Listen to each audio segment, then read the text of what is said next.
Assalamualaikum warahmatullahi wabarakatuh. Halo, halo, hai Jawah Kopdar. Kembali lagi dalam Kopi Darmo, Kopdar bareng orang-orang pintar. Iya, Jawah Kopdar. Bagaimana kabarnya hari ini di hari Jumat yang insya Allah membawa berkah untuk kita semuanya. Amin ya Rabbal Alamin.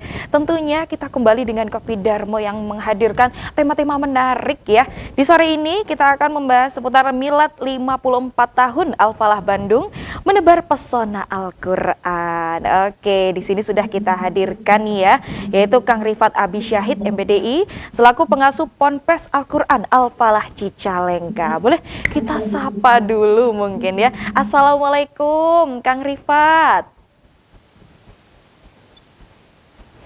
Waalaikumsalam warahmatullahi wabarakatuh. Masya Allah. Iya, sehat alhamdulillah. Posisi lagi di mana ini Kang Rifat? Nice. Iya, lagi ada di mana ini? Nih, dalam perjalanan. Oh, Masya Allah. Tapi Sedang ada tetap di Kerawang kita. Iya, tapi tetap menyempatkan waktunya ya untuk sharing-sharing bersama dengan jamaah Kopdar. Kalau misalnya saya panggil Kang Rifat, kayaknya saya dipanggil Neng Indah ini ya hari ini. Oke, boleh. Boleh. Kalau panggil Kang itu nggak akan tua kalau dipanggil Kang itu ya. Oh iya, Selalu kan muda. akan selalu muda gitu ya. Oke, boleh Kang. Sepertinya karena ini jamaah Kopdar sudah bertanya-tanya, gimana sih kira-kira peranan Al-Quran ini bisa menenteramkan jiwa ini ya. Boleh kita kasih pembuka dulu Kang, silahkan. Ya, baik untuk semua pemirsa yang berbahagia bahwa Al-Falah memang hadir sejak awal sebagai yang berkhidmat untuk umat atau untuk masyarakat melalui jalur Al-Quran. Tentunya saja ini tidak lepas daripada sejarah atau latar belakang pesantren Al-Falah, di mana almarhum muassis pesantren kami adalah seorang yang boleh dikatakan tokoh dalam bidang ilmu Al-Quran, terutama ketika beliau kemudian pernah mendapat satu momen yang mungkin tidak semua para kiai juga mendapatkan momen itu, yaitu ketika secara resmi pemerintah Indonesia mengadakan musabaqah tilawatil Quran tingkat Iya itu. tahun 68, dan kebetulan almarhum muassis pesantren kami itu salah satu peserta, dan dengan qudrah iradah Allah beliau menjadi qori pertama pada MTQ pertama, dan ini menjadi momen juga buat beliau untuk semakin meneguhkan hatinya untuk berkhidmat kepada umat melalui pendidikan Al-Quran. Dan sejak tahun 70 tekad itu semakin kuat dan mulailah pesantren Al-Quran dan mulai juga menebar ulumul Quran khususnya di bidang tilawatil Quran sampai hari ini. Jadi memang passion beliau di dalam Al-Quran, dalam bidang Al-Quran, khususnya seni baca Al-Quran. Dan alhamdulillah sampai hari ini musabaqah tilawatil Quran yang diikuti beliau sejak pertama tahun 68 itu sampai ini masih eksis dan semakin berkembang terus. Dan alhamdulillah para alumnus Al-Falah juga menjadi bahagian yang selalu melestarikan musabaqah tilawatil Quran di Indonesia ini.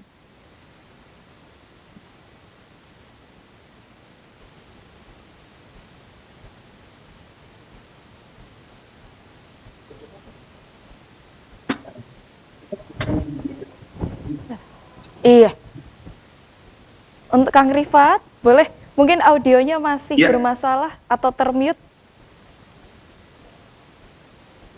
Oh, sorry bentar.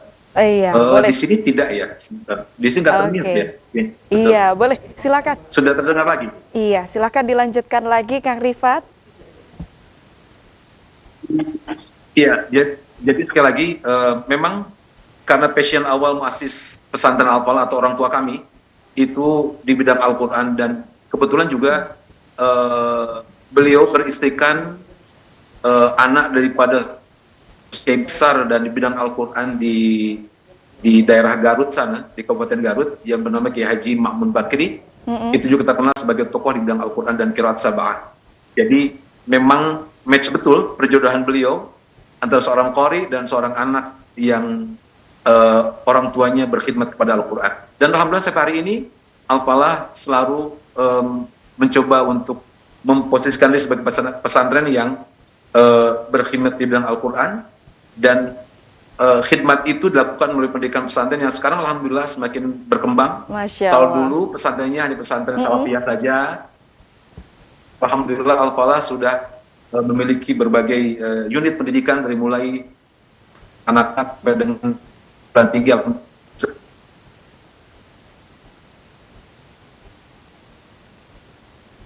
di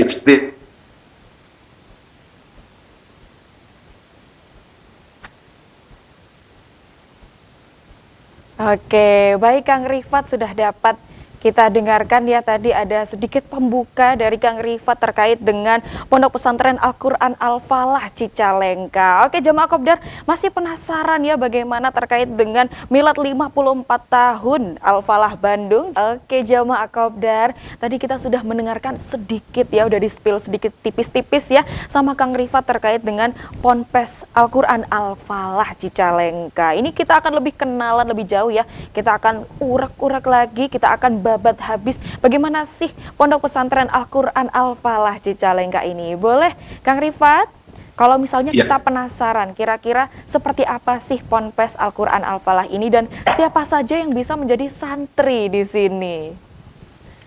Baik. Oke, terima kasih. Seperti yang saya sampaikan di awal tadi, bahwa Al-Falah ini memang mencoba untuk mentakhususkan dirinya di bidang ulumul Quran. Tetapi karena sekali lagi background muassis ini adalah seorang qori, maka sejak awal memang yang datang ke pesantren kita adalah orang-orang yang memiliki talent di bidang tilawatil Quran atau qori lah, kira-kira begitu. Kemudian kalau boleh saya cerita bahwa pesantren ini di awalnya memang sistem pendidikan secara salafiyah, tidak ada pendidikan formal. Itu dari mulai tahun 70 sampai tahun 83-84 ya.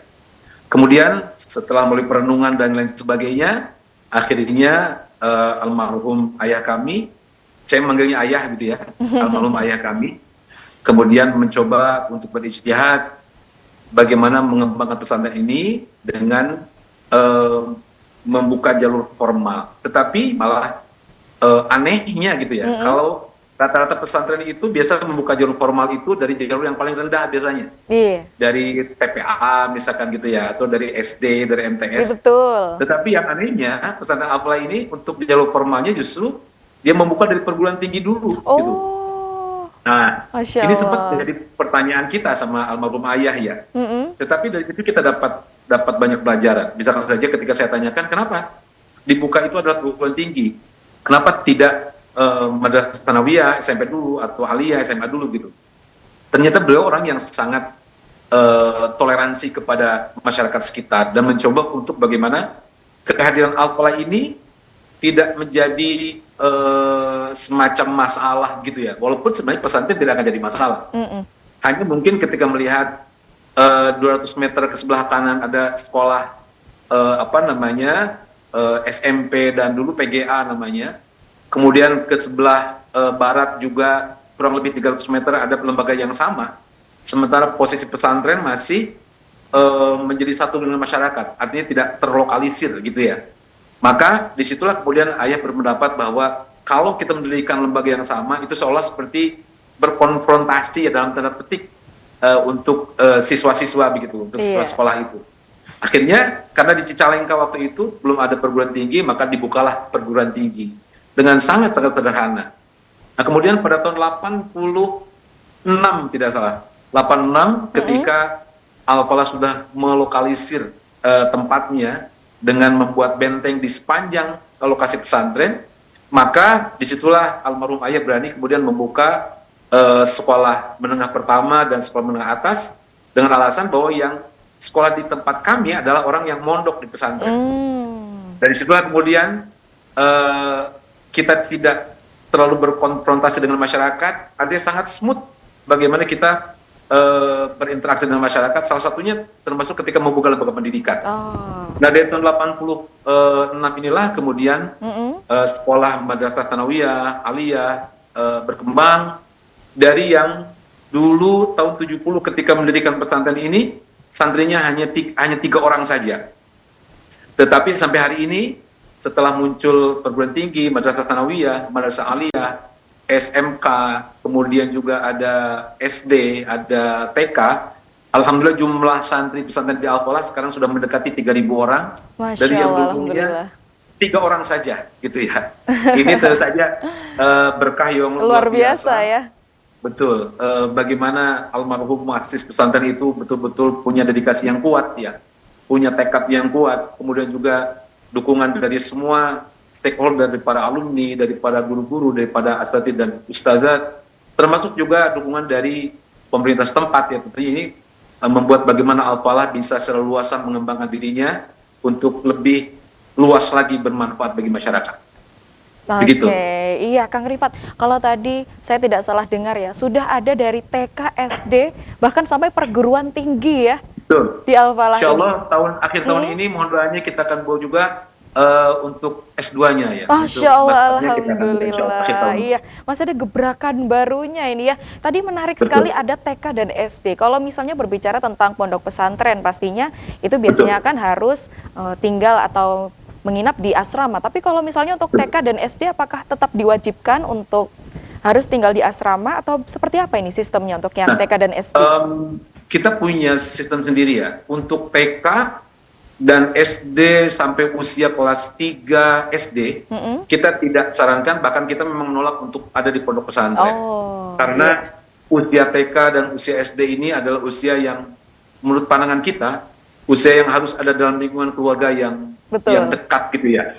Makanya kita, kalaupun ada yang datang, kita untuk menyekolahkan anaknya dari kelas 1 SD, kita tolak juga.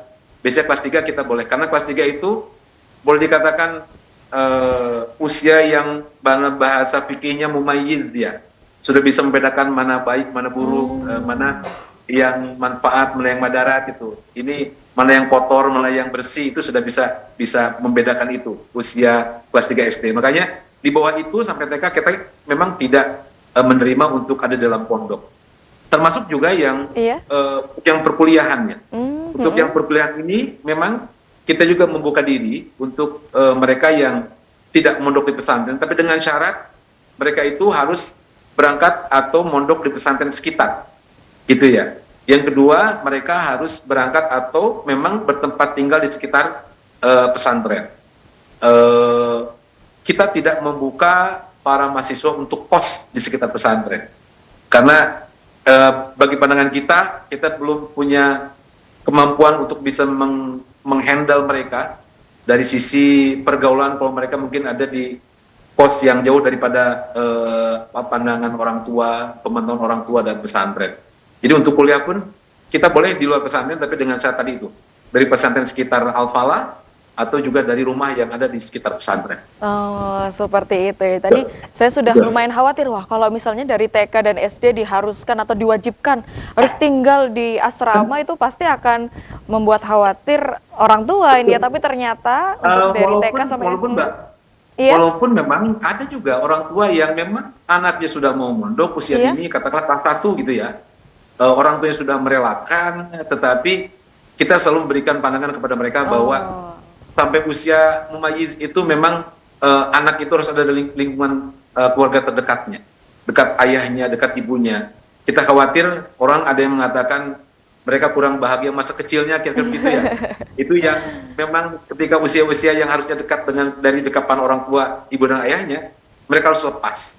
Walaupun ada keinginan dari anaknya, gitu ya.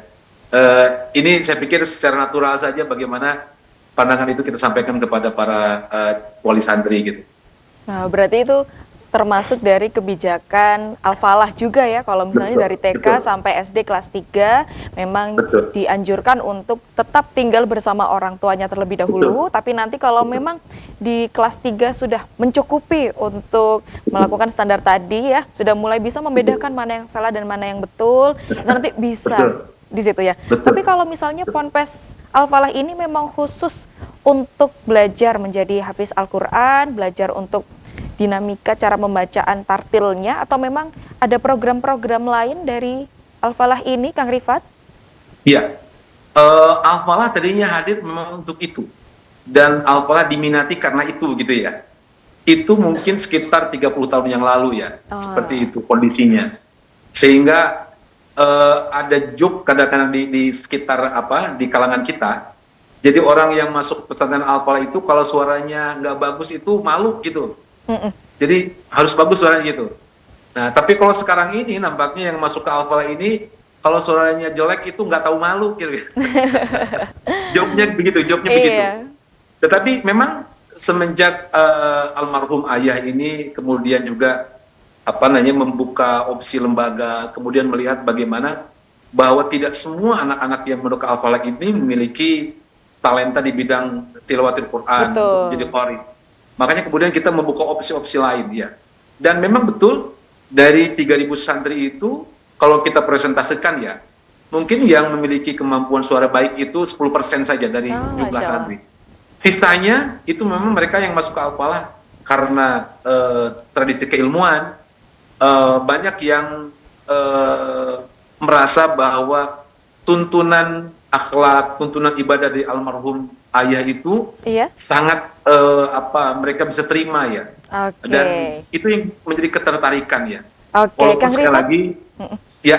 Iya, kita tahan dulu supaya nanti jemaah kopdar makin penasaran. Wah, kira-kira opsi Baik. lainnya ini apa saja selain harus Baik. tartil secara Al-Quran ya. Jangan kemana-mana Baik, jemaah kopdar. Kita akan kembali setelah yang berikut ini. Tetap di Kopi Darmo, Kopdar bareng orang-orang pintar. Baik. Jamaah Kopdar tadi sudah kita tanyakan ya, ini tanyakan kalau misalnya apakah kalau masuk Al-Falah ini sudah harus bisa baca Al-Quran atau mungkin apakah kalau masuk dari sini harus dituntut untuk tartil secara menjadi qori gitu ya. Ternyata tidak juga ya jamaah Kopdar. Kita langsung aja tanya kira-kira kalau misalnya kita ingin belajar opsi-opsi yang lain itu ada apa aja sih Kang Rifat? Iya. Baik, seperti yang kita ceritakan tadi di awal ya, bahwa bagaimana eksistensi Al-Falah itu di bidang Al-Quran, khususnya tilawah Al-Quran, atau orang mengenalnya qari Al-Quran gitu ya. Tetapi lambat laun kemudian opsinya menjadi berubah bagi mereka ketika melihat Al-Falah juga ada sisi-sisi yang lain, Iya. yang mereka anggap itu juga menarik untuk berada di pesantren Al-Falah. Salah satunya adalah di bidang akhlak tasawuf, kemudian di bidang yang lainnya. Sehingga kita mencoba untuk mengakomodir di keinginan-keinginan mereka yang memang talentanya tidak di bidang tilawah Al-Quran. Oleh karena itu, salah satu misalnya bidang tahfidz Al-Quran. Awalnya Al-Falah tidak membuka opsi bidang tahfidz. Tapi kemudian ketika banyak yang meminati itu, maka kita juga membuka untuk bidang tahfidz Al-Quran, dan sudah sangat banyak sekali para alumnus kita yang menyelesaikan hafalannya di pesantren Al-Falah dan juga mengikuti lomba-lomba resmi musabaqah tilawatul Quran dan menjadi yang terbaik di bidangnya. Kemudian di bidang yang lain juga, kalau kita misalkan saja melihat bagaimana cabang musabaqah tilawatul Quran ini tidak hanya saja di bidang tilawah Al-Quran, tetapi juga banyak cabang-cabang yang lain. Misalkan ada cabang syarhil Quran, di mana di dalam cabang syarhil Quran itu ada tiga keahlian. Satu bidang tilawah, yang satu di bidang sari tilawah, yang satu di bidang penceramahannya. Maka kita pun mencetak juga anak-anak yang memang memiliki kemampuan di bidang ceramah, bisa menjadi seorang mubaligh. Dan banyak sekali juga anak-anak kita, santri-santri kita yang alhamdulillah sampai saat ini berkiprah di masyarakat menjadi seorang mubaligh. Dan opsi-opsi itu ternyata mereka melihat ada di Al-Falah begitu. Jadi karena opsinya memang tidak lagi sebagai qori, Iya. tetapi sebagai ahli di bidang mubaligh bisa saja, di bidang tahfidz dan juga bidang-bidang yang lain. Tetapi yang menariknya adalah ketika mereka masuk ke Al-Falah semata-mata untuk memang mencari ilmu agama untuk bekal mereka, sehingga memang ketika mereka keluar dari Al-Falah itu tidak terfokus kepada satu keahlian saja seperti Iya. yang tadi ya, seperti yang dulu awal-awal Al-Falah ini ada. Dan alhamdulillah memang Allah mentakdirkan seperti itu ketika banyak alumnus kita yang tidak berkiprah di bidang agama, tetapi juga di bidang-bidang yang lain. Ada yang di birokrasi, ada yang di aparat TNI Polri, bahkan di di bidang yudikatif pun Iya. kita juga memiliki anak-anak kita yang sudah ada di situ. Dan ini seperti yang joke disampaikan oleh almarhum ayah di depan anak-anak santri. Ayah itu selalu bilang kepada kami, anak-anak ayah, katanya santri-santri Al-Falah, harus jadi kiai, tetapi jangan semuanya jadi kiai. Kemudian anak-anak ini bertanya-tanya, apa kira-kira gitu ya. Kemudian ayah saya bercanda gitu.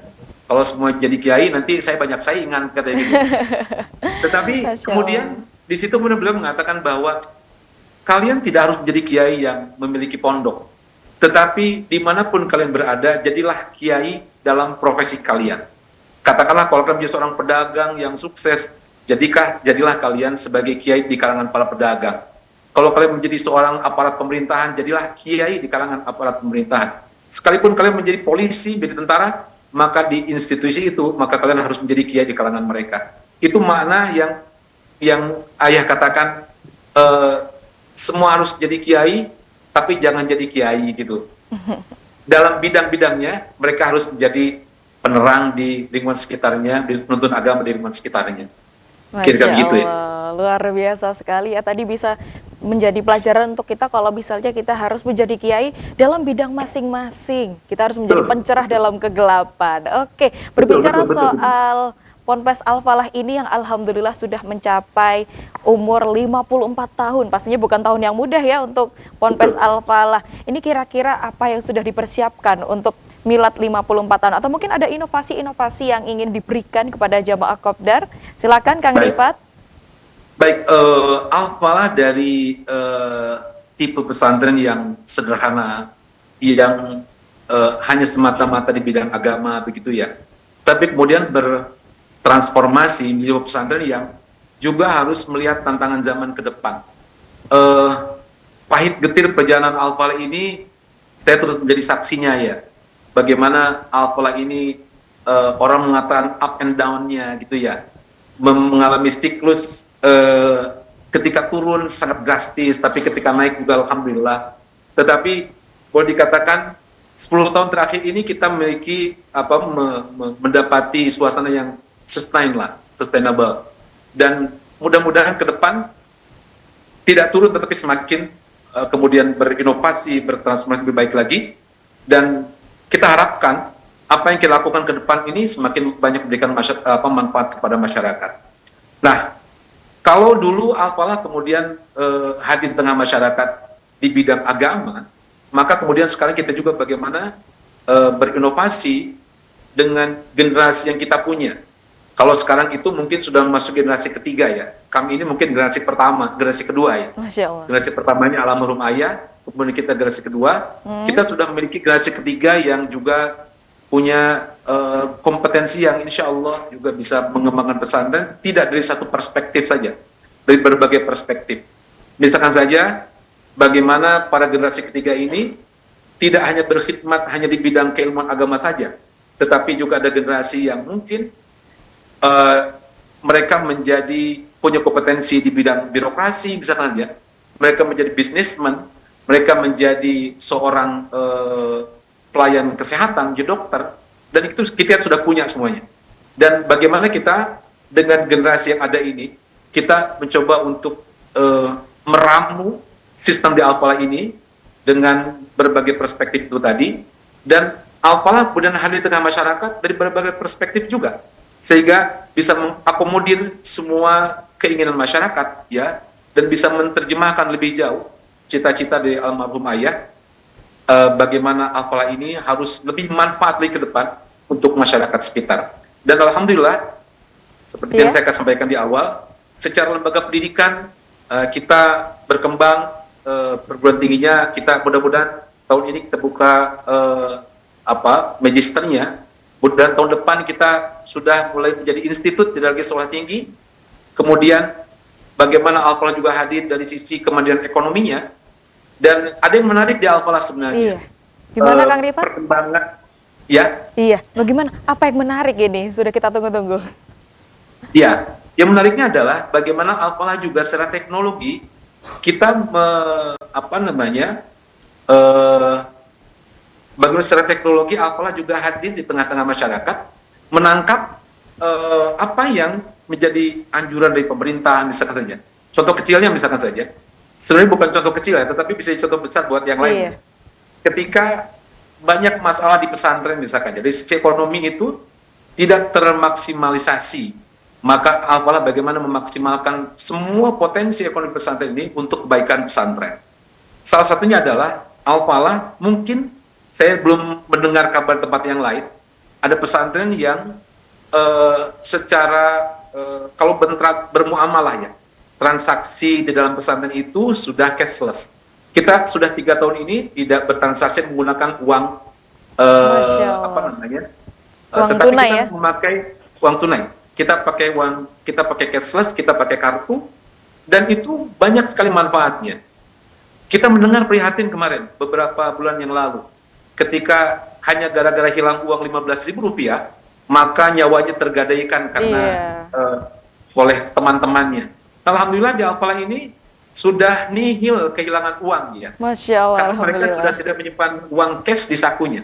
Semuanya kita simpan di koperasi pesantren, dan koperasi pesantren yang mengatur semua lalu lintas transaksi di pesantren. Mereka sudah bertransaksi secara cashless, dan ini mendapat apresiasi yang luar biasa dari pemangku kebijakan di bidang ini, khususnya Bank Indonesia. Ketika saya ketemu dengan Gubernur Bank Indonesia, Pak Peri Warjio, maka alhamdulillah mereka mengapresiasi bahwa Al-Falah sudah selangkah lebih maju daripada pesantren-pesantren yang lain. Masya Allah, alhamdulillah. Gitu. Berarti kalau misalnya jamaah kopdar atau mungkin yang sekarang lagi mencari ya ponpes wah, tapi takut kalau misalnya ada kehilangan uang atau bagaimana wah. Kalau misalnya di Al-Falah ini sudah cashless ya, sudah anti kehilangan. Oke, jamaah kopdar. Iya, jamaah kopdar. Pastinya dari tadi kita sudah penasaran ya, bagaimana sih kalau misalnya kita ingin menjadi santri di ponpes Al-Falah. Boleh Kang Rifat, kalau misalnya saya atau mungkin jamaah kopdar yang ada di rumah ingin menjadi santri, kira-kira apa yang harus dipersiapkan dan juga daftarnya ini kemana? Harus ke tempat atau mungkin ada media sosial atau mungkin nomor yang bisa disampaikan? Silakan Kang Rifat. Baik, untuk menjadi santri di Al-Falah seperti halnya menjadi santri-santri tempat yang lain ya. Tetapi melihat antusiasme sekarang masyarakat terhadap pesantren, kita patut bersyukur ya, berbahagia bagaimana mereka harus semakin paham bahwa bekal agama sangat penting untuk menghadapi masa depan ya. Kita tidak tahu seperti apa situasi masyarakat kita 10-20 tahun yang akan datang. Kita hari ini sudah sangat kewalahan dengan dunia media sosial yang sangat luar biasa berefek kepada masyarakat kita, terutama kepada anak-anak. Jadi sekali lagi, memang untuk masuk ke Al-Falah tidak sesulit ke tempat yang lain, tetapi karena antusiasme yang tinggi ini, kita pun mencoba untuk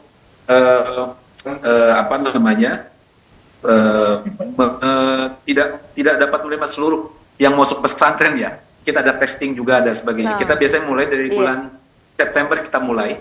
Kita ada keterbatasan tempat juga untuk satu lembaga, karena Al-Falah ini secara lembaga resminya kita baru punya 2 lembaga, Al-Falah 1, Al-Falah 2. Tetapi yang tidak resminya, para alumni sudah beratus mungkin pesantren yang didirikan di tempat yang lain. Nah, jadi bagi para masyarakat yang ingin memondokkan anaknya ke Al-Falah, maka silahkan untuk bergabung dengan kami. Tentu saja juga harus perhatikan waktunya, jangan sampai juga kehabisan kuotanya, kira-kira begitu ya. Nah, kita punya satu media sosial yang juga sangat baik ya. Kalau ingin melihat bagaimana profiling Al-Falah, maka bisa dilihat di Instagram misalnya official pesantren Al-Falah. Itu akun resmi kami, official Pondok Pesantren Al-Quran Al-Falah. Di situ akan tahu banyak seperti apa keseharian pesantren Al-Falah, sejauh mana kiprah pesantren Al-Falah, dan kegiatan-kegiatan yang bermanfaat di pesantren Al-Falah gitu. Nah, bagaimana ke depan juga Al-Falah ingin menjadikan para santri-santrinya menjadi generasi Al-Quran yang tentunya saja bagaimana Al-Quran bisa mewarnai setiap langkah kehidupan anak-anak kita ke depan. Masya Allah, berarti nanti kalau misalnya buat yang jauh-jauh ya nggak ada di Cicalengka atau mungkin domisilinya bukan di Cicalengka, mau kepo-kepo dulu bisa langsung mampir ke Instagramnya tadi official pesantren Al-Falah gitu ya. Betul, Nanti langsung betul. mungkin di situ di bionya sudah ada kontak yang bisa dihubungi mungkin ya. Ada, betul. Iya. Ada adminnya juga, betul. Oke, Baik, luar betul begitu. biasa. Ya, kalau misalnya boleh, ini saya tadi masih penasaran, ada jurusan apa aja pilihannya tadi ya? Saya ingin memantaskan diri nih, Kang Rifat. Kalau di perkuliahan ya, kalau di sekolah menengah atas seperti biasa, Mm-mm. kita ada IPS, ada IPA gitu ya, Oh ada iya. juga apa namanya Mm-mm. yang mengkhususkan di bidang agama, ya, jurusan pendidikan agama ya di aliyahnya. Tetapi untuk di perguruan tinggi kita punya beberapa jurusan dari pendidikan agama Islam ya, jurusan tarbiyah, jurusan syariah, kemudian ada jurusan komunikasi Islam ya, ada kalau tidak salah penyiaran Islam. Kemudian kita juga akan membuka S2-nya di bidang pendidikan agama Islam Oh, juga, di Masya bidang Allah. tarbiyah. Insya Allah, doanya mudah-mudahan terus berkembang al-falah ini Amin ya Robbal dan Alamin. menjadi messenger kepada masyarakat khususnya untuk di bidang Al-Quran. Oke, boleh kalau misalnya ini ada pertanyaan iseng nih ya. Kalau misalnya ini masih belum bisa sama sekali membaca Al-Quran, apakah masih diterima atau mungkin lebih baik belajar dulu tipis-tipis baru nanti di sini lebih giat lagi atau seperti apa kalau misalnya ada yang masih belum bisa sama sekali membaca Al-Quran dengan lancar Ya. ini Kang Rifat? Baik. Dulu kita punya idealisme yang cukup apa ya, punya standar lah gitu, standar yang tinggi ya. Artinya kalau ada anak-anak yang tidak bisa baca Quran sama sekali itu kita Iya. memang tidak terima ya. Tetapi ketika kita apa namanya tersentuh dengan beberapa wali santri yang mengatakan kan katanya supaya anak saya belum bisa baca Quran kan supaya bisa baca Quran di sini katanya gitu. Iya. Kita pun kemudian menurunkan standarnya. Jadi paling tidak anak-anak yang masuk ke Al-Falah dia tahu tentang huruf hijaiyah saja. Oh, Kalau sampai tidak tahu kan agak sulit ya bagaimana untuk mengejar. Tetapi kalau mereka sudah tahu huruf, bisa merangkai huruf, itu ya kita bisa lebih mudah lah. Sebenarnya kalau melihat input santri ke pesantren, Iya. itu kan akan berimbas pada output pesantren ya. iya betul. Dulu itu kita output 3 tahun di Al-Falah itu standarnya memang tinggi ya. Tetapi ketika inputnya sekarang sudah agak menurun, maka outputnya pun kita turunkan lagi sedikit gitu ya, standar outputnya gitu. Ibaratnya begini ya, kalau pesantren memang satu lembaga yang kadang-kadang harus menerjemahkan sesuatu yang rumit ya, tetapi harus bisa diselesaikan masalahnya. Masya Allah, Kalau saya luar biasa. melakukan begini, pesantren itu Mm-mm. ibarat sebuah pabrik ya, katakanlah pabrik pembuat mobil kah, motor kah, apa gitu ya.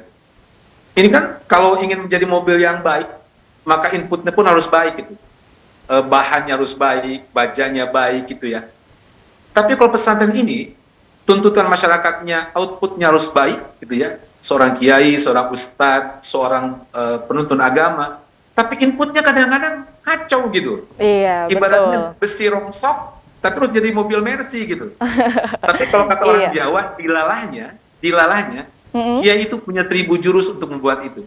Sehingga besi rongsok pun dia bisa menjadi sebuah motor yang indah untuk dinaiki kira-kira begitu. Masya Allah, Alhamdulillah. Boleh, iya. Boleh Kang Rifat ini ya, boleh dikasih pesan-pesan atau mungkin ajakan untuk jemaah Kopdar supaya mau jadi santri ya di Al-Falah ini. Silakan Kang Rifat. Betul. Kalau untuk bergabung dengan Al-Falah, tentunya kita sangat sangat bahagia, sangat senang ya. Tetapi ayah saya berpesan, jika ingin menjadikan anak kita anak-anak yang paham terhadap agama, tidak harus selalu di Al-Falah. Carilah pesantren-pesantren yang ada di sekitar kita, yang bisa membimbing anak kita untuk bisa paham tentang agama. Tetapi kalaupun akan bergabung di Al-Falah, ya kita dengan senang hati ya, untuk bisa menerima itu. Dan pesan dari kami khususnya kepada generasi muda kita, anak-anak kita, adalah ayah selalu mengatakan bahwa jangan pernah ragu di jalur Al-Quran. Jangan pernah ragu untuk menjadi generasi Al-Quran. Jangan pernah khawatir ketika dia menjadi orang-orang yang paham terhadap Al-Quran. Karena sejatinya Allah Subhanahu wa taala melalui lisan Rasul sallallahu alaihi wasallam sudah menjamin. Rasul mengatakan man syaghalahul Quran wa dzikri an mas'alati. Maka Rasul mengatakan a'taituhu afdhala ma u'tiyas sa'ilin. Barang siapa yang sibuk dia dengan Al-Quran, apakah bertadarus Al-Quran, dia memahami Al-Quran, mempelajari tafsir Al-Quran, sampai dia lupa memohon kepada Allah, memohon untuk diminta rezeki gitu. minta jodoh gitu ya, minta macam-macam gitu. Dia sibuk dengan Al-Quran. Maka jaminannya adalah Allah akan memberikan sesuatu yang lebih baik daripada orang yang meminta rezeki, orang meminta jodoh, meminta dunia karena sibuknya dengan Al-Quran. Yang kedua adalah ketika kita berpesan jangan ragu berada di jalur Al-Quran, karena orang-orang yang ada di jalur Al-Quran lah yang mungkin bisa setiap hari dia berbicara, berdialog dengan Allah Subhanahu wa taala, karena Rasul mengatakan man arada ayyatakallama ma'allah falyaqra'il Qur'an. Barang siapa yang ingin berbincang-bincang dengan Allah, berdialog dengan Allah, maka bacalah Al-Qur'an. Karena sejatinya ketika dia membaca Al-Qur'an, dia sedang bermesraan dengan Allah Subhanahu wa taala, dia sedang berdialog dengan Allah Subhanahu wa taala. Masya Allah, tabarakallah, luar biasa sekali ya. Terima kasih banyak Kang Rifat, luar biasa ya sharing-sharing di sore hari ini. Berarti ini ya pesannya untuk jamaah Kopdar yang ingin menjadi santri ya di Ponpes Al-Quran Al-Falah Cicalengka, bisa langsung kepoin Instagramnya di official Pesantren Al-Falah. Ya, official Pondok Pesantren Al-Quran Al-Falah. Ya. Official Pondok Pesantren Al-Falah. Al-Quran Al-Falah. Masya Allah, tabarakallah. Iya, terima kasih banyak ya Kang Rifat. Sama-sama semuanya. Iya. Untuk 9 juga ya. Terima kasih banyak juga. Pemirsa Kopi Darmonya luar biasa. Siap, mantap. Ya, terima kasih juga kami sampaikan kepada seluruh jamaah Kopdar yang sudah menyaksikan Kopi Darmo di sore hari ini. Jangan lupa saksikan kita di Rabu sampai Jumat pukul 16.30 sampai 17.30 waktu Indonesia Barat. Saya Indah Kumaidi, wakili segenap kru yang bertugas mengucapkan terima kasih. Wassalamualaikum warahmatullahi wabarakatuh.